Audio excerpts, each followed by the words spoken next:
Greetings, friends, and welcome to the podcast of Jewish Ideas, a Torah in Motion podcast. Professor Leo Strauss was a giant of 20th century intellectual life. Born in Germany, much of his life was spent teaching and publishing from within American universities, and it is there that he gained a reputation as one of the most brilliant and original interpreters of the Western philosophical tradition. Yet, in addition to all this, Leo Strauss also cultivated an expertise in Jewish ideas, and some of his writings stand as strikingly original contributions to the history and development of Judaism itself.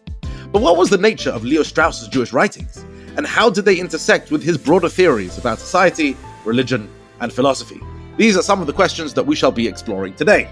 We are very pleased today to be joined by a leading expert in the thought of Leo Strauss, Dr. Leora Batnitzky, who is the Ronald O. Perelman Professor of Jewish Studies at Princeton University.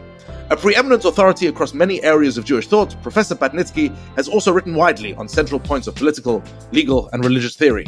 Her 2011 book, How Judaism Became a Religion, An Introduction to Modern Jewish Thought, published by Princeton University Press, is a splendid work and was widely hailed as a brilliant introduction to the clash, or the confrontation or engagement between Judaism and modernity, a subject that we shall be discussing, no doubt, today. It is a pleasure to welcome her to the podcast of Jewish Ideas. Professor Batnitzky, welcome. Thank you very much. It's great to be here.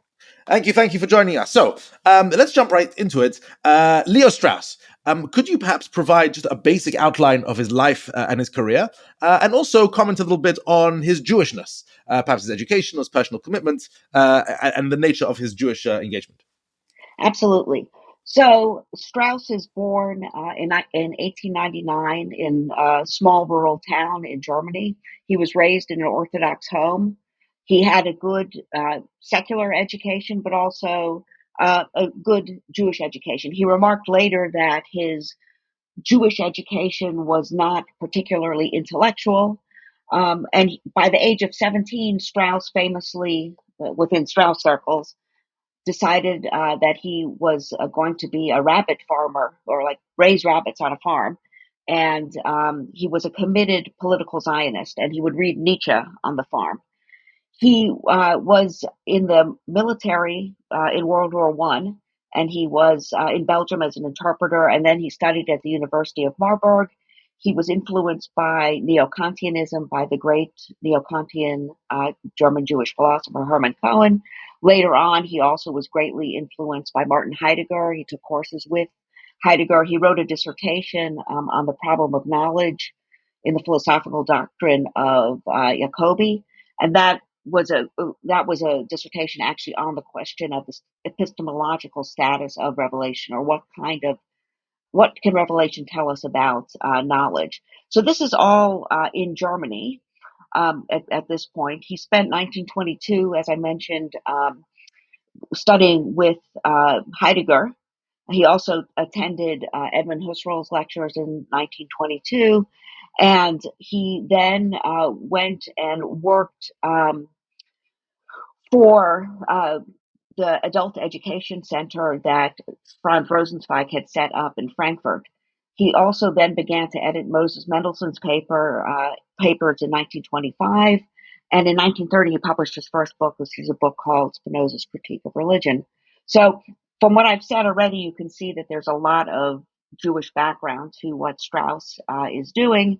He then basically went, by the early 30s, he had to leave Germany, and he went to France, and then he went to England, and he basically wrote a very important book eventually on Hobbes called the Political Philosophy of Hobbes, and that was published in 1936. Before that, though, his second book was a book called Philosophy and Law, published in 1935, and there Strauss put together three essays that really may not actually cohere with one another. He was hoping to get a job at the Hebrew University of Jerusalem because he was hoping to obviously leave Europe, and he didn't get the job, which is an interesting issue for a variety of reasons, which we can talk about.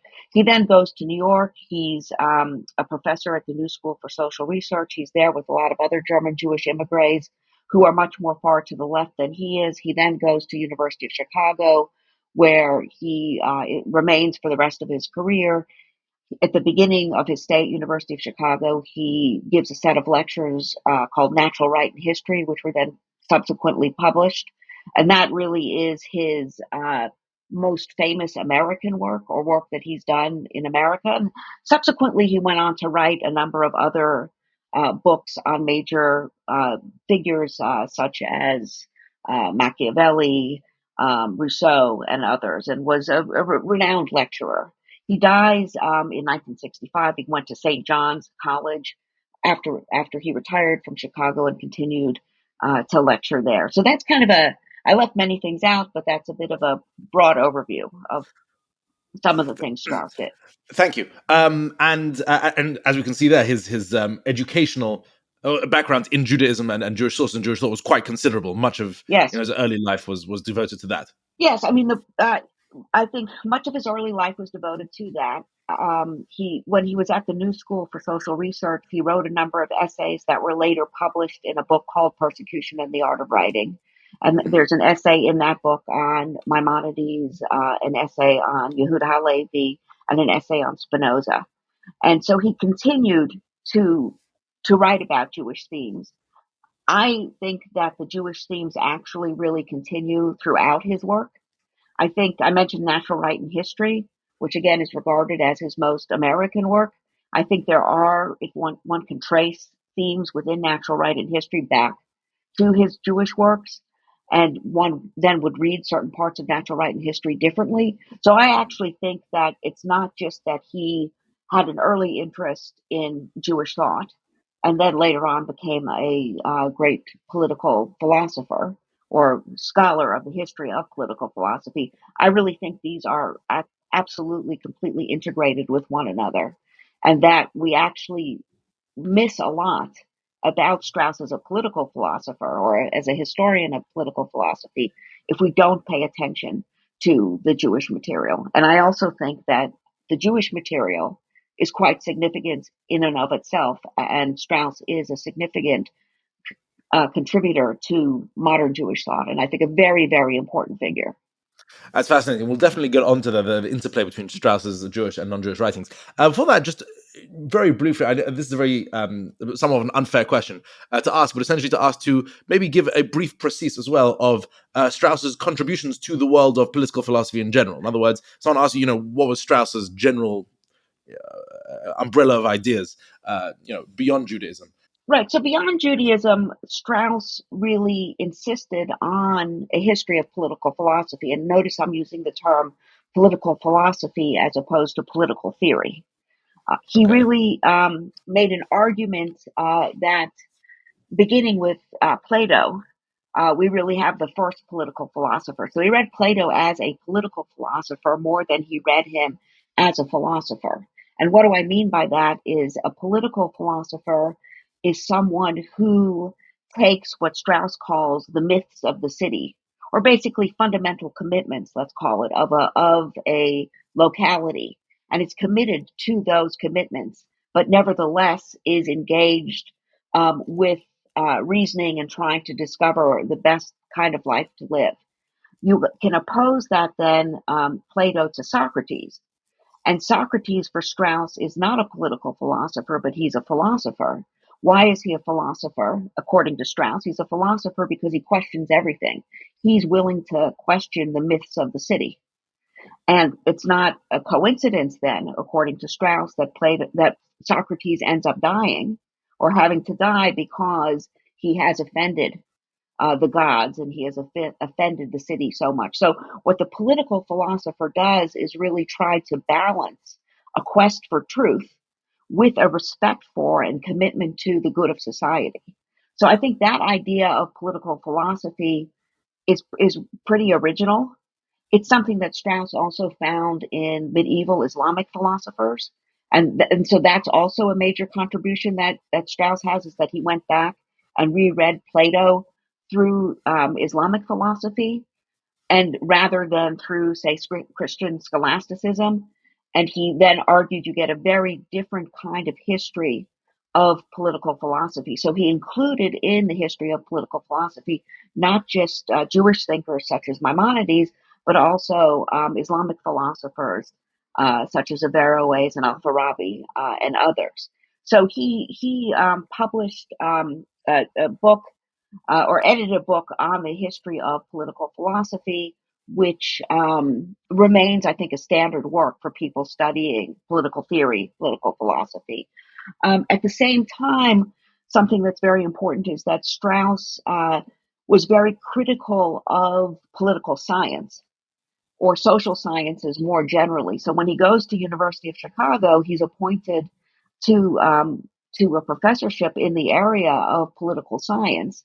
And those first lectures he gives on natural right and history are an attack on political science. Yeah, what was the nature of his objections to that? So the nature of the objections is basically when he's thinking about political science and social sciences in generally, he's thinking about Max Weber and the fact value distinction. So Weber makes a distinction between facts and values and says that we can study facts, but we basically have to ultimately choose values that individually or collectively elsewhere.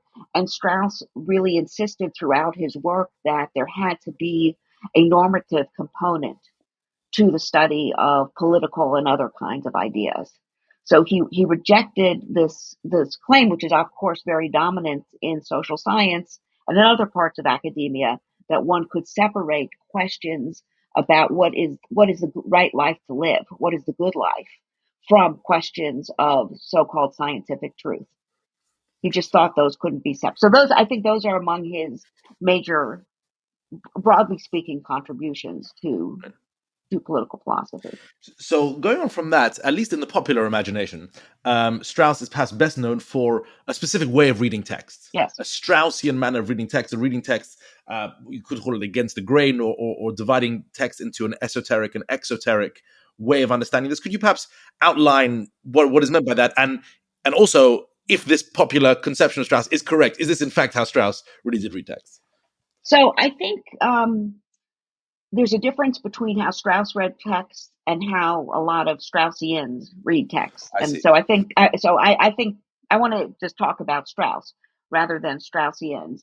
So Strauss only uses the term esoteric in his writings about Halevi and Maimonides and a bit about Spinoza. He actually doesn't use the term elsewhere. So some people want to claim that Strauss thinks that there's this secret message in every text.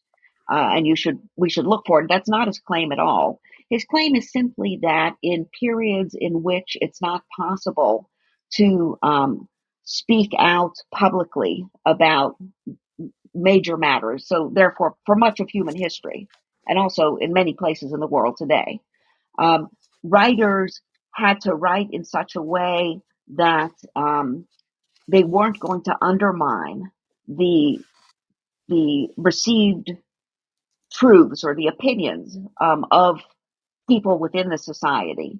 That's what he calls exoteric writing. Whereas they also will want to actually, for people who are more philosophically minded, or what he just calls good readers, will see that actually the matter is more complicated, and that's what he calls esoteric writing. So I think many people will say that Strauss says that esoteric writers, again, which I want to really insist, he only talks about a few people as esoteric writers. He wants to insist that they have these really radical ideas that completely undermine society. So they're atheists, for instance. In the case of Maimonides, people want to say Strauss said Maimonides was an atheist. This is not what Strauss says, actually. Strauss, in order to understand the esoteric and exoteric writing, what one has to understand is the larger question that Strauss was interested in. And this was a question about what he called the tension between philosophy and the city. And there's a particular way in which this plays out in the Jewish context, which I'd be happy to talk about. But more broadly, the tension between philosophy and the city is basically the tension between Socrates and Plato. It's between upholding the basic commitments of the city and then philosophy as wanting to undermine those commitments in the quest to question everything. And he just thought this was a fundamental tension of human society throughout history. So if I wanted to be a bit harsh, would I say Please. that according to Strauss, political philosophy would require something of a noble lie? In other words, that Yeah. there are some truths which cannot be stated to the average citizen because that would fundamentally rip apart the social fabric which keeps everyone safe and cozy in their home. However, the intellectual elite knows a truth or a set of truths which are unpalatable for the masses, and have to hide them under some kind of esoteric system or bury them deep within their writings. Yes, I think he's very explicit about the noble lie. This is the noble lie. But I think this is also the difference between Strauss's study of political philosophy and then his study of Jewish thought, because I think it doesn't just end with that. Because one might think that then the conclusion is that there's just a noble lie. There's some people who are smart and some people who aren't so. Most people aren't so smart, and that's it. That's how a lot of people read Strauss. But I want to insist that for Strauss, there was actually an argument for the noble lie, which goes beyond something that we just call lying. It was in the case of Jewish thought, it was actually the argument that there is a kind of universal morality, which he doesn't think is quite a noble lie. He thinks that that's something that one has to have faith in, that there is a universal morality, meaning that we will treat the stranger in the same way that we'll treat our fellow citizens. We'll treat outsiders in the same way as insiders. And I think he thinks that you can only get that from revelation, what he calls revelation. I see. And just a sort of almost crass practical question is, how exactly is this done? Meaning, if you're a philosopher reading a text from the medieval period, say Maimonides or an Islamic philosopher or something, how does Strauss propose that one teases out the esoteric meaning from a very large body of text that is presumably, mostly geared towards hiding the esoteric message? How does one know truly what one of these thinkers are actually saying? So I think what's really important to say, especially in the case of Maimonides, is that Maimonides says at the beginning of the guide that he's writing an esoteric text. So people get very mad at Strauss because they say he says Maimonides is an esoteric writer. But again, he says this is exactly what Maimonides says. So one of the things that Strauss is very clear about is that there have to be explicit statements within a text that are going to indicate a certain type of reading. And you'll find those basically, he says most people will read the beginning and the end of a book. But they're not very careful about the middle. And that's actually true, I should say, as a matter of reading. And so what an esoteric writer will do is in that middle, there will be contradictions that arise. And if one follows those contradictions and thinks about them, one has to think about them. It's not like there's a secret coded message in there. One has to actually think about it. Then the few who are the careful readers will understand it there. That's basically it. But I want to be really clear that he states that these texts, you have to base it on explicit statements within the text. Interesting. Okay. Let's now move a little bit towards Strauss's Jewish writings, and just sort of from a bird's eye view, what were the major difficulties, tensions, conflicts, or the big questions that Strauss sought to address when through his Jewish writings, through his comments on the history of Jewish intellectual activity? So I think the way I would put it, he doesn't put it quite this way, but I think the way I would put it is first of all, as I was saying, in terms of the relationship between revelation and political philosophy, I think he wants to insist that revelation, which he understands as revealed law, it really offers this opportunity for a universal morality, for belief in a universal morality. So he thought this was a very important moral source, not just for the masses, but also for the philosopher. So any philosopher who recognizes that morality might be a problem or an issue that they have to address would be, in this sense, compelled by potentially revelation, at least thinking about revelation or recognizing the possibility of revelation. So that's one aspect. Um, the other aspect, I think, in terms of Judaism, I think, is that he's writing in a context in which Judaism has largely come to be thought of as a religion, in a very specific modern sense, as something private. Even though Jews are a community, it's still a private religion. It's separate from the political life of the state. And I think his argument is basically that Judaism just doesn't fit into that category. And in fact, that category is a problematic category because it actually robs politics of all kinds of resources that it could otherwise have. So I think that's the issue for him is the way in which Judaism is about a way of life, which is a whole and can't just be a part.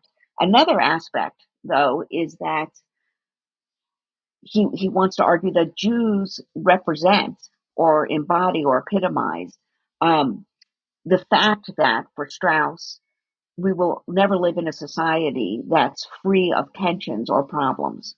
So the Jewish problem for Strauss represents the way in which we're never going to have a kind of utopian solution where everybody's the same and we don't have real differences. So the history of the Jews not being able to fit in to the West. We'll just talk about the West here. For Strauss represents that. So he's a very anti-utopian thinker. He thinks that utopian solutions end up in with catastrophic results. Uh, Possibilities are Nazi Germany and the Soviet Union, and specifically when he's writing the Soviet Union, since thankfully the Nazi Germany was finished by the time he starts writing some of these later works. And so he thinks that in that sense, Jewish history shows the way in which there are no perfect solutions. And it's better to recognize there are no perfect solutions than it is to strive for perfect solutions, because perfect solutions end up in a lot of violence and other kinds of catastrophic effects. Interesting. Well, first, yeah, I would comment on your point about Judaism as a religion in the modern context. I believe there's someone who wrote a very good book on the subject of Judaism, how Judaism became a religion. So I can recommend that to you if you want. I'd also like to push you a little bit on Strauss regarding revelation, because that's not so common for a modern thinker, especially one within the very attuned to the history of philosophy and especially Spinoza, to speak so openly or to consider so bluntly revelation. Did he not believe that revelation or something like miracles, and especially revelation, had been somewhat discredited by the centuries of philosophy preceding him? Well, that's exactly the question that he began with in his dissertation, and I want to suggest it was something that stayed with him throughout his life, the question of whether revelation has been refuted once and for all. And as you're suggesting, rightly so, most Western philosophers were completely convinced nobody's going to believe in this stuff anymore. It's over. Obviously, that's not the case. But I think Strauss really saw that there were reasons why revelation remained a possibility. I want to be clear. I don't think he certainly was not a believer in revelation, Right. but he really insisted that revelation remained a possibility for two reasons. The first reason was more from the early Strauss, but you see it somewhat pop up in the later Strauss, which is that you can't refute revelation. This was what his early work on Spinoza was about, is that you can't basically prove a negative. You can't prove that there is no revelation. Is this because revelation is fundamentally a historical event rather than a philosophical postulate? It could be both. I mean, sometimes he talks about it as a philosophical postulate, and he wants to say that can't be refuted. That's actually, I think, a relatively weak argument. I mean, of course, it's true; it can't be refuted, but you could say that about many things. You could say that about Martians, or maybe there are Martians, but I mean, you could say that about lots of things. But he does say that. But I think he also wants to say that it's can't be refuted as a. Tell me again what your second one was. A historical event. As a historical event, yes, as in the sense of what a tradition has believed in. And in that sense, Strauss is a bit Mendelssohnian. Right. So, but I think that's largely the early Strauss.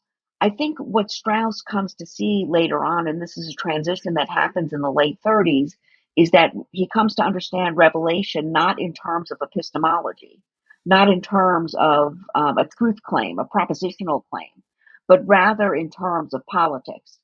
And so he begins to read Maimonides differently, not just Spinoza, but also Maimonides differently.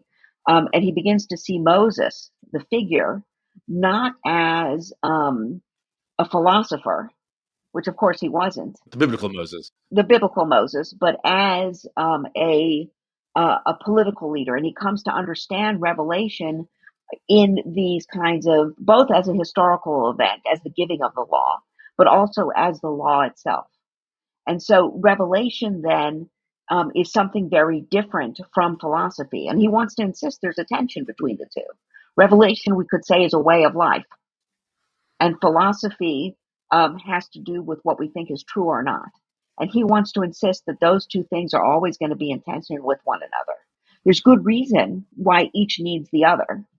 And that's part of his project. But that one can't disprove the other because they're fundamentally different things. Because exactly. And that's, again, going back to esoteric writing. In my view, this is what the esoteric writing is about, is keeping those two things in tension. So to put it very straightforwardly in terms of Maimonides, my view of what Strauss is doing is he's saying that Maimonides is showing that these two things are in tension. Maimonides begins the guide by saying, I'm going to show you how I can reconcile Aristotle and the Bible. Yet Strauss claims that if you really read the guide carefully, what you'll see is the two cannot be reconciled. That doesn't mean that one disproves the other. That's what I want to be clear about. Rather, they exist in a tension with one another. And I want to be clear that I'm not a Maimonides scholar, but I do find Strauss's reading of Maimonides reasonable and compelling. Because I think what he's saying is, if you think about what's going on in Maimonides and I know you've discussed this in other podcasts, right? Yes, we had Len Goodman on a couple months ago, who, shall we say, was not particularly charitable to Strauss's view of Maimonides. But it's an argument among contemporary Maimonides scholars. That's what Well, did you talk about creation in that context? I don't believe so. I mean, creation did come up, but not in the specific Straussian context. No. So I'll just say, just very briefly. So the central question, I think, of the guide really does revolve around creation, right? It has to do with whether or not Aristotle has proven once and for all that there was no creation and that the world is eternal. And this is the question of whether the Bible can be reconciled with philosophy. And I think that, there are many arguments about what Maimonides' argument really is about creation. Okay. And I would say, to begin with, the very fact that that's inconclusive, what Maimonides' view is, suggests that there's something to Strauss's reading. But basically, what Strauss says at the end of the day, we accept creation because we cannot prove the eternity of the world. And we accept creation because if we don't accept creation, then we undermine the law. Why do we undermine the law? Because we undermine the very idea that basically we're here for a reason, that God created the world and put us here for a reason. And so Maimonides, just to be clear, this is Strauss's argument, just his very non-conclusive claim about whether the world was created or not, and his choice to argue for that creation is the better position, shows this tension between the law and philosophy and the way in which they can't refute one another because they're two different kinds of ways of thinking about the world or being in the world. Interesting. And this is very different from how Strauss is often understood. He's often understood as stating that Maimonides, in his Guide for the Perplexed, writes, as though he was both a rabbi and an Aristotelian influenced philosopher. And the general conception is that Strauss believes that Maimonides really just was an Aristotelian philosopher.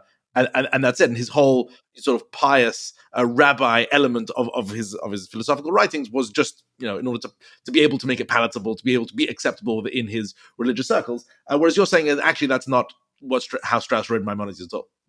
That's right. I mean, I would challenge anyone to go to Strauss's writings and find a place where Strauss says Maimonides basically only, believed Aristotle was completely right and rejected Judaism and was just trying to hide it. But Strauss does not say that.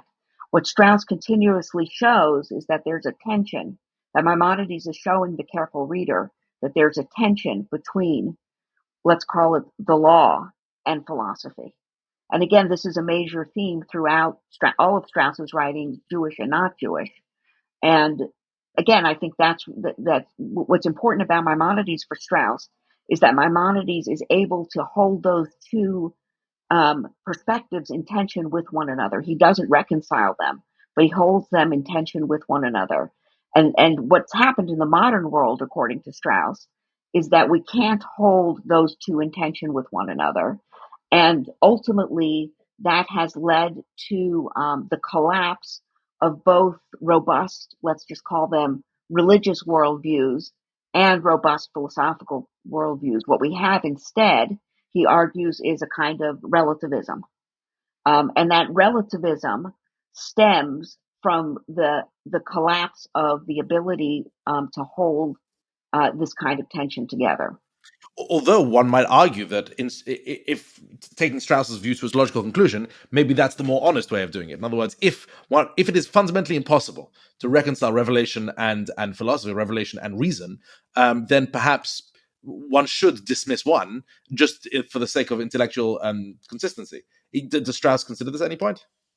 So I think some people definitely read Strauss that way, and many of them want to say then he's chosen philosophy. But I think that Strauss may, as a person, have chosen philosophy. He was certainly not a believer in revelation, but I think he really argued that each side actually had to admit that the other side had a point. If we're honest, that honesty actually requires us to recognize that the other side has a point.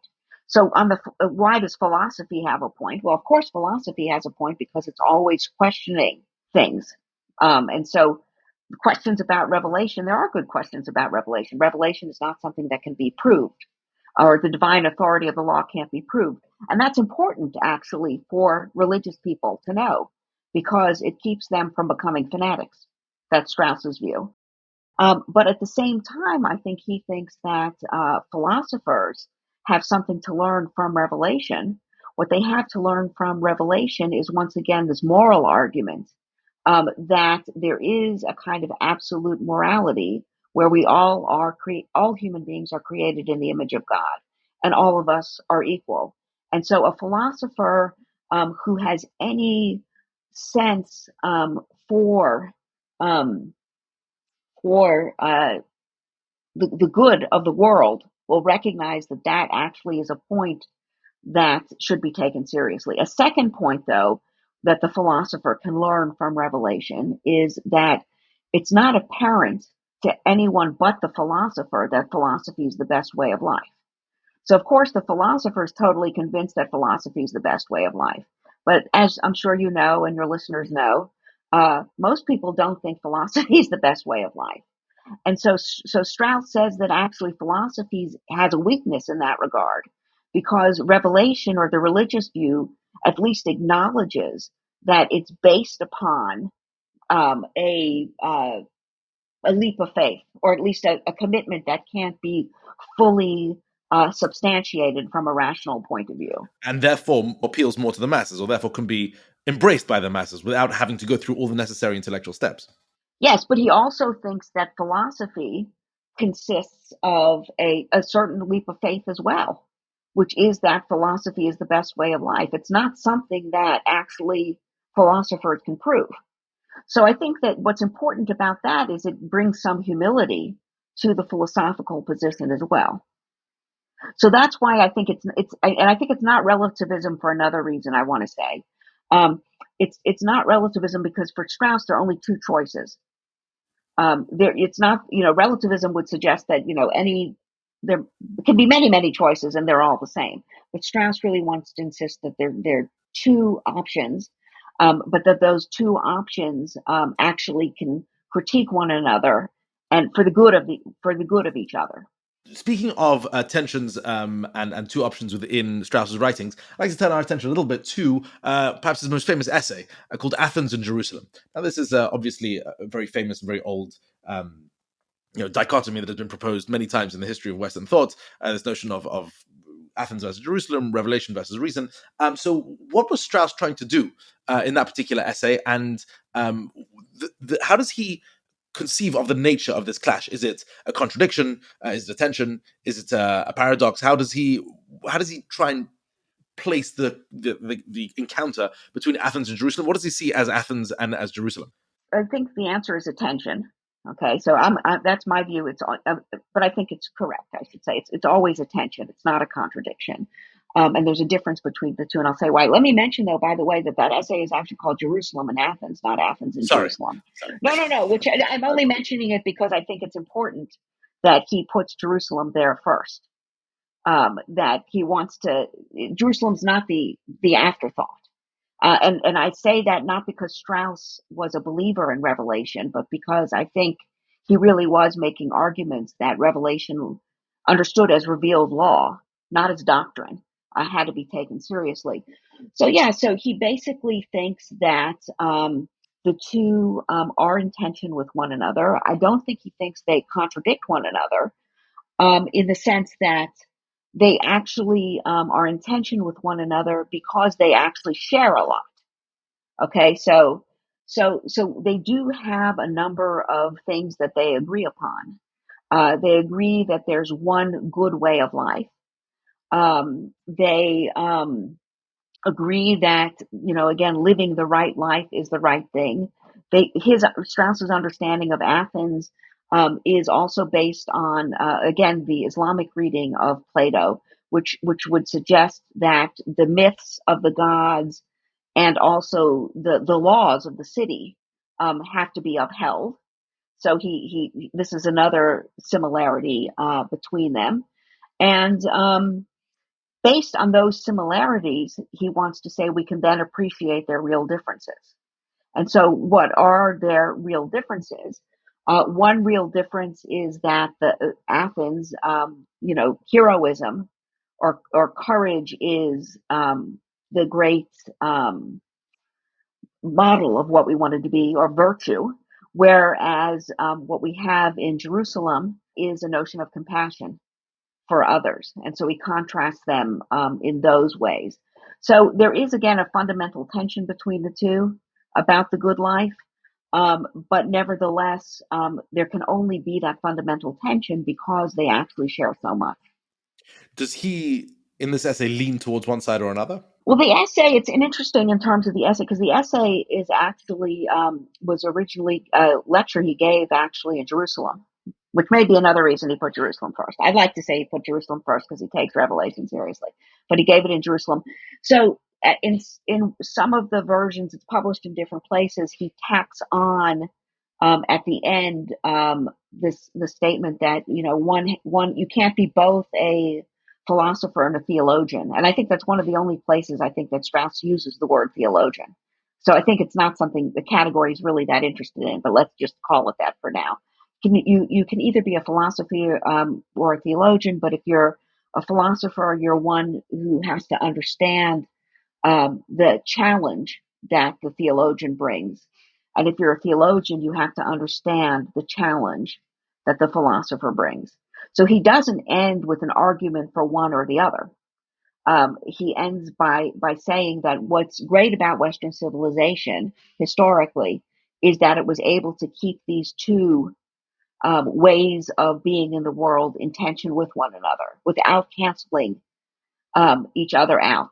Different people will adhere to one or the other perspectives, with most people on the revelation side. But what happens in the modern period, according to Strauss, and it begins in the early modern period, but in the modern period, is that there is a collapse between the distinction between reason and revelation. And that collapse, I should say, it's actually not the early modern period. He actually blames Thomas Aquinas for this in Natural Right and History, which is really interesting in terms of Strauss's Christian reception, because there is this kind of Catholic reception of Strauss that wants to say that Strauss really thought that Athens and Jerusalem could be blended together, and that we find that in Aquinas and the American founding. But that's not Strauss's position. Strauss is actually extraordinarily critical of Christianity. Some of his criticisms may not be fair. I want to be clear, but it's important to see that he's extraordinarily critical of Christianity. But he sees medieval scholasticism, or Thomas in particular, as merging reason and revelation. And he thinks what then ends up happening is that modern philosophy collapses the distinction too, but the difference is now philosophy takes over. And then eventually, I can say more if you're interested, why, according to Strauss, this happens. That leads to the destruction of philosophy itself. Yeah, maybe just elaborate a bit on that before I jump in. So why would this distinction? I mean, yeah, let's go there first. Why would that be the case? Okay, so I mean, again, Strauss offers a kind of intellectual history, which I do think people can, ask questions about for sure. But some of his points are certainly debatable. But basically, and this goes to Spinoza once again. Basically, his argument is that the early modern and then the modern criticism of revelation basically is not a refutation of revelation, but it's a dismissal, he says, of revelation from the conversation. So in what way is it a dismissal? It's a dismissal because it doesn't take it seriously. So all kinds of things are ascribed to revelation that historically people who haven't actually believed. So you can actually think about some of these people called, the new atheists, who want to say that, religious people are fundamentalists. They never believe, they basically, all religious people are fundamentalists. Fools and credulous and all that stuff. Fools and then they, all superstitious. They just believe in all kinds of magical things, and they have no room for reason. That's basically what Strauss says the early modern thinkers say about revelation. And that's just not true if one understands the history of religious thought, Jewish, Christian, or Islamic. It's obviously much more complicated than that, but there is a use of reason, and it never was the way in which it's depicted. So that's what he means by it's dismissed from the conversation. It's not taken seriously. And this is true, I think, unfortunately. I actually like Spinoza. So unfortunately, Spinoza does do this. And I think Strauss is right. So what happens then is there becomes this overinflated sense of reason in philosophy. And Strauss also attributes this to Spinoza, where reason now can know everything. But basically reason can't know everything. And so, I mean, to make a very long story short, you end up with Heidegger. You start with this claim that reason can know everything, and you end up in a position where basically reason is now understood to be something inauthentic and something that is relegated to a scientific worldview, which is devalued, and what matters is Dasein, being in the world. I try and say that in more straightforward terms. What really matters is kind of like who you are in your particular place. A kind of real, in Heidegger's context, being speaking the language you speak and the land in which you live and the imagined history that you have, and that that reason itself can't actually make any kinds of claims. Right. I mean, a lot of what you said, that there's so much to be said on it. It's interesting that he places the fault of this at the door of Aquinas. This is generally ascribed to Spinoza. I mean, famously Harry Ostrom Wolfson, who wrote on the subject, believes that Philo joined reason and revelation, and Spinoza, drove a wedge between them and drove them apart. For Strauss, what was Spinoza's? He wrote a lot about Spinoza and considered him a great deal. What was his contribution then? What was his major contribution to Western thought then, if not that? Well, so I think Spinoza, so the early Strauss, and his first book was on Spinoza, Spinoza's Critique of Religion, again, was really interested in knowing, did Spinoza rule out revelation once and for all? And Strauss's answer is no. And then again, it's really based on this argument that Spinoza kind of caricatured religion. And so that's the part. Now, what's important about that book, though, also I want to say, is that Strauss makes an argument, which I think he's right. I mean, as you know, I'm sure there's so many interpretations of Spinoza, but I think Strauss is right in this regard that Spinoza wasn't attacking Judaism in particular, although it looks like that.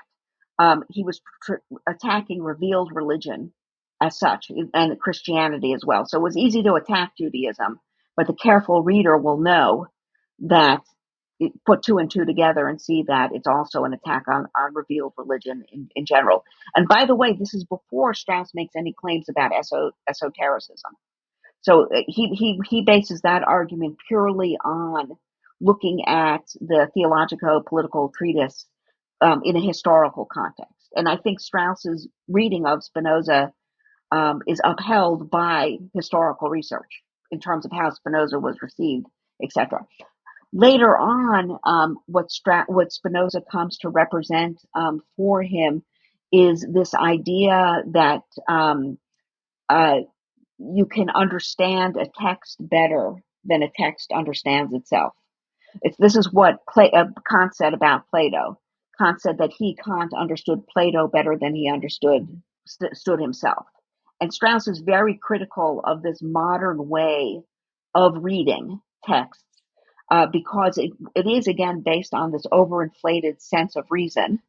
And it is actually a way of not being, it basically means that you can't encounter a text from the past, that somehow we always know, we moderns always know better than pre-moderns.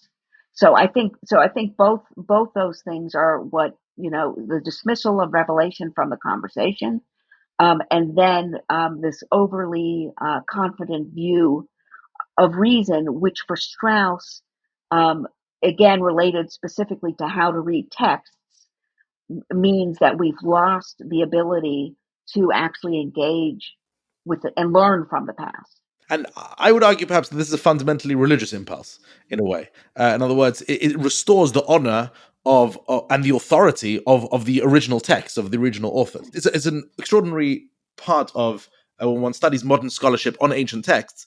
The modern scholars, as you say, assume that they have superior insight into the text, as opposed to treating the text, with a certain reverence and with a certain authority of its own accord.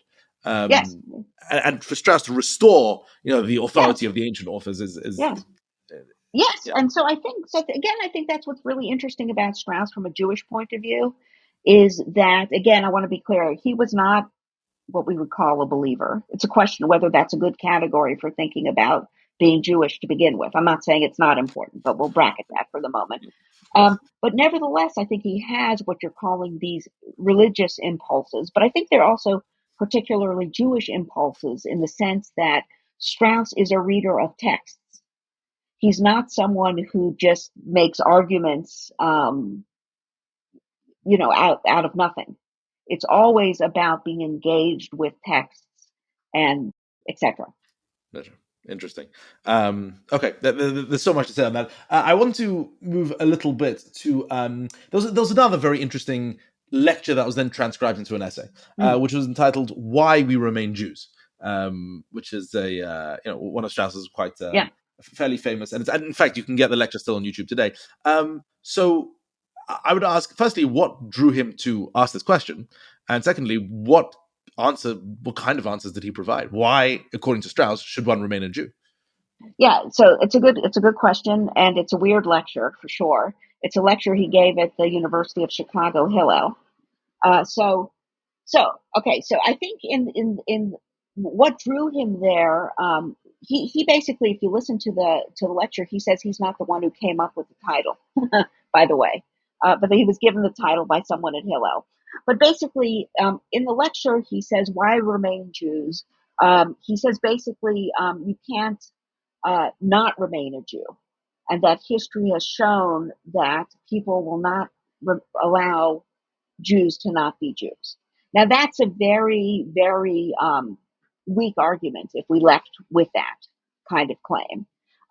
Just before going on, let me say that the other part to it is he says, so we may as well be Jews with honor in an honorable way, okay? Because there are great things in the tradition.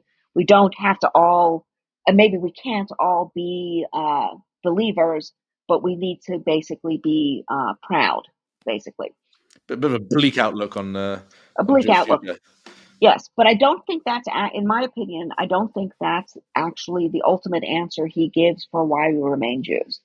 I think that there is an answer in why we remain Jews, which people may well also think is bleak. He says that in that lecture, he says that Jews are the chosen people in the sense that they represent the absence of redemption. So Jews show that the world has not been redeemed. Now, you can think about that in very negative terms, right? In terms of, say, the history of anti-Semitism. But I think you can also think about it, and again, this goes back to what I think is Strauss's fundamental critique of Christianity. You can think about that in terms of his saying that Judaism consists in recognizing that the world is a world that is a world of suffering and a world in which terrible things happen.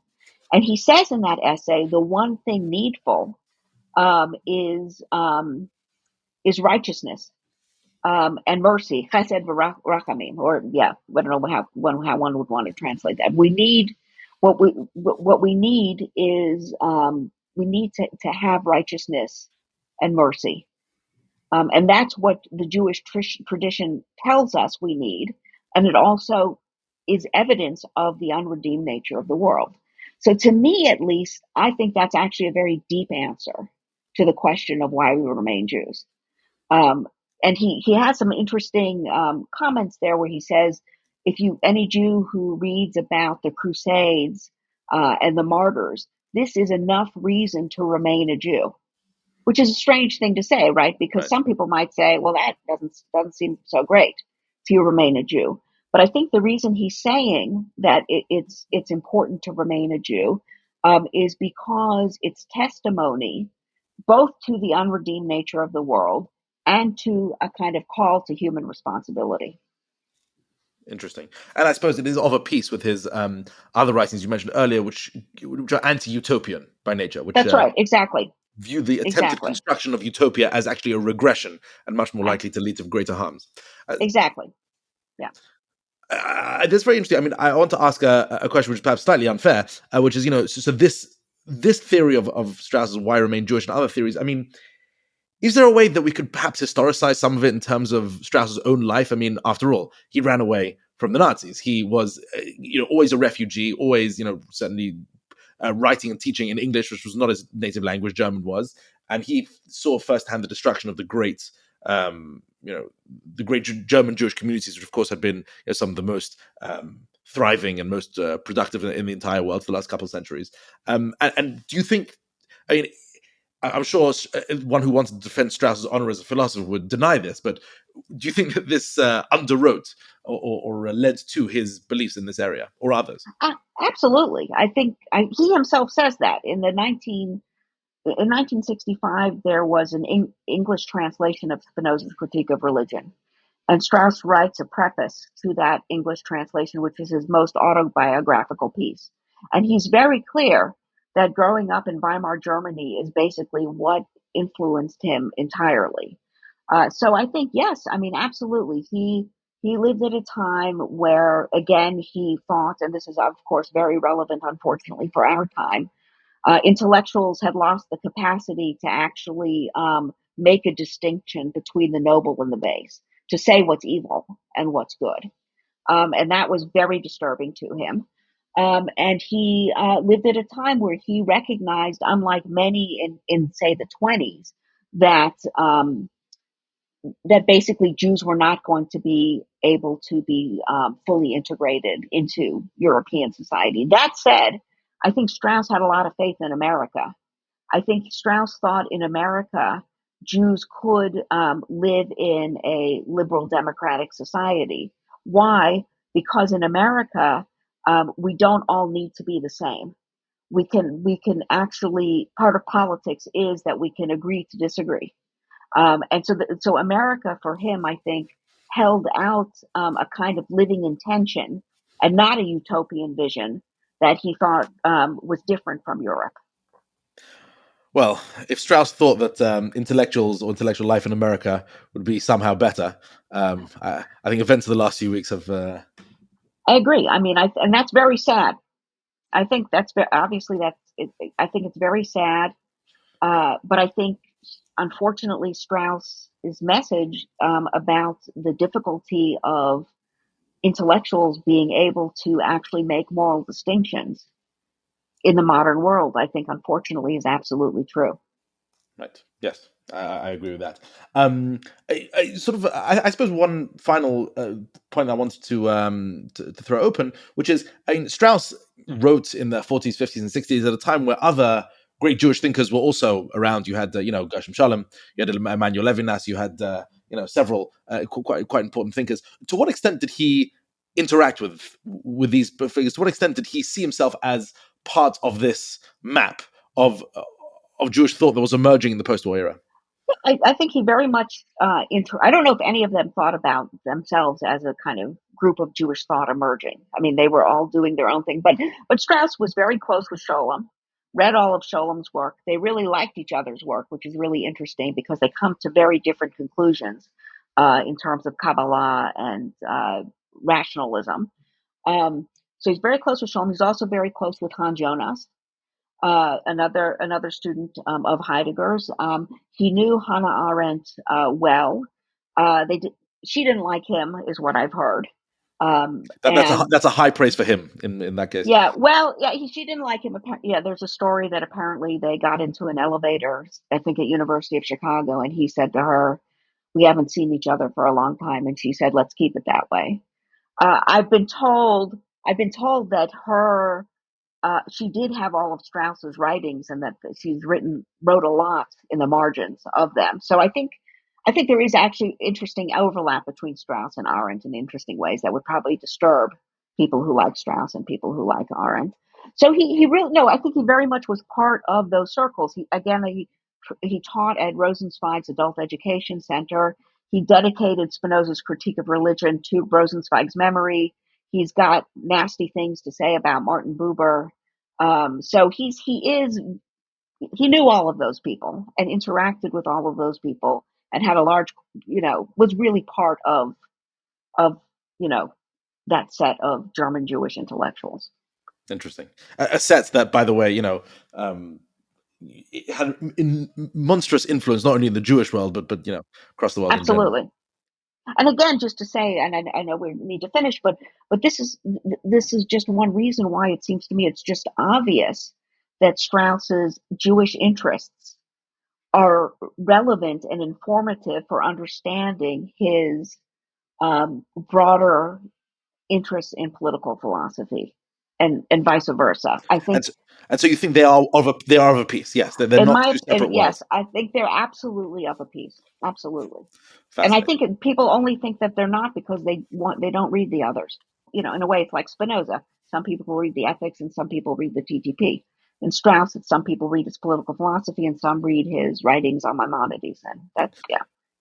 And your very radical thesis is you have to read all of it. That's right, very radical. Exactly. Yes, okay, good. I suppose one final point, which is, tonight you get to sit down and have dinner with Leo Strauss. What are you asking him? Oh, that's a good question. What do I ask Leo Strauss? I think I would ask him, what did he really think Maimonides thought? At the end of the day, I think I would ask him that. Yes, I would. Yes. And if that opportunity ever comes to you, please do tell us the answer, because that would save all of us a lot of time. It would save us all a lot of time. Okay, wonderful. Professor Leora Batnitzky, thank you so much for joining us today on the podcast of Jewish Ideas. This has been a fascinating conversation, and I hope we get to have you back sometime soon. Thank you. It's been a pleasure. Thanks. This has been the podcast of Jewish Ideas by Torah in Motion, produced by Alicia Kelman and myself, JJ Kimchi. Edited and mixed by Alicia Kelman. You can stay up to date by subscribing in your favorite podcast app. To To support more thoughtful Jewish content like this, please visit TorahInMotion.org/donate.